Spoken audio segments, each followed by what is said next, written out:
গত যে সরকার ছিল বা তার আগের সরকার অনুপ্রবেশকারীদের ঢোকানো, ইন্টারন্যাশনাল ফেন্সিং না করা এবং ক্রিমিনালদের চালিত করা এবং ক্রিমিনালদের সাহায্য নিয়ে সরকার চালানো, কি বাম বলুন কি মুখ্যমন্ত্রী বলুন, আগের মুখ্যমন্ত্রী তো মানে ক্রিমিনালদের চালাতে চালাতে শেষের দিকে নিজেই চালিত হচ্ছিলেন ক্রিমিনালদের দ্বারা, তারাই হয়ে গেছিল জনপ্রতিনিধি।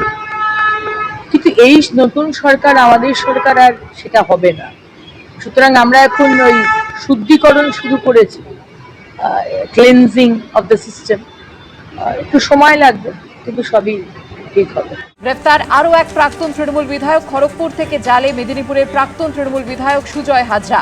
শালবনী থানায় সুজয় হাজরার বিরুদ্ধে জমি জালিয়াতির অভিযোগ দায়ের হয়, সেই প্রেক্ষিতেই গ্রেফতারি।